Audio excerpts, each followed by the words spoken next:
Next question है हमारे पास कि are die is thrown twice, हमने एक डाई लिया, उसको 2 दफ़ा थ्रो किया। What is the probability that the sum of the number of dots shown, जो हैं हमारे पास डाइस पे सम जो है वो शोन हो 3 और 11। हम एडिशनल प्रॉपर्टीज़ के फार्मूलाज को यूज़ करते हुए इस सवाल को सॉल्व करेंगे। आइए स्टार्ट करते हैं।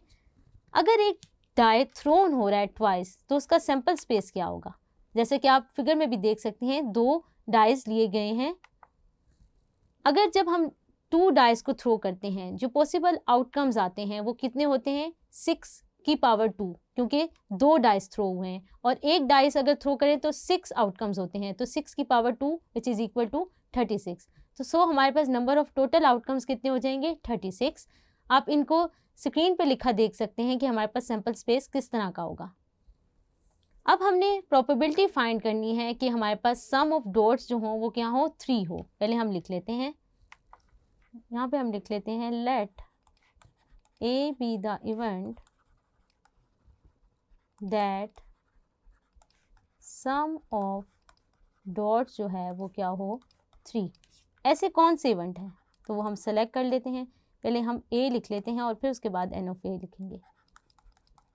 अगर आप देखें सैम्पल स्पेस की तरफ तो आप देखें कौन से ऐसे डॉट्स हैं जो सम करके 3 दे रहे हैं आंसर। आप देखें 1 2 है और 2 1 है। इसके अलावा कोई सैम्पल स्पेस में ऐसे डॉट्स नहीं हैं जिनको सम करें तो आंसर 3 आए। तो हमारे पास ए में कितने सेट में क्या एलिमेंट्स आ जाएंगे? 1 2 और 2 1।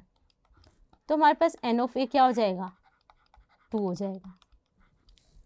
इसी तरह अगर हम कहें let B be the event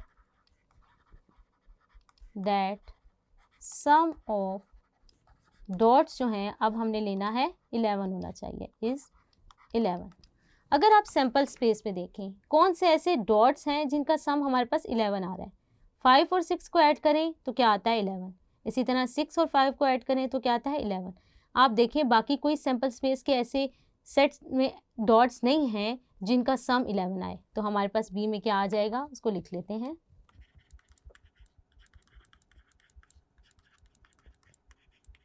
तो हमारे पास एन ऑफ बी क्या हो जाएगा? वो भी क्या हो जाएगा? 2। अगर आप देखें हमारे पास ए और बी जो हैं वो क्या हैं? डिसजॉइंट सेट हैं। तो एडिशनल प्रॉपर्टीज़ का फार्मूला नंबर 1 से हम इसको सॉल्व करेंगे, क्योंकि ए और बी जो हैं डिसजॉइंट सेट्स हैं, क्योंकि उनमें कोई कॉमन नहीं है। आप देख सकते हैं अपनी स्क्रीन पे भी। तो मैं फार्मूला लिख लेती हूँ।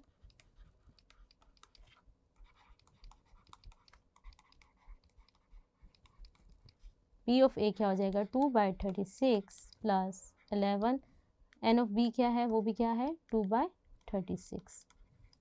क्योंकि टोटल सैम्पल स्पेस के कितने आउटकम्स थे हमारे पास? 36 थे। तो इनको ऐड कर लें तो क्या बन जाएगा? 4/36 और इसको सिंप्लीफाई कर लें तो हमारे पास आंसर आ जाएगा 1/9।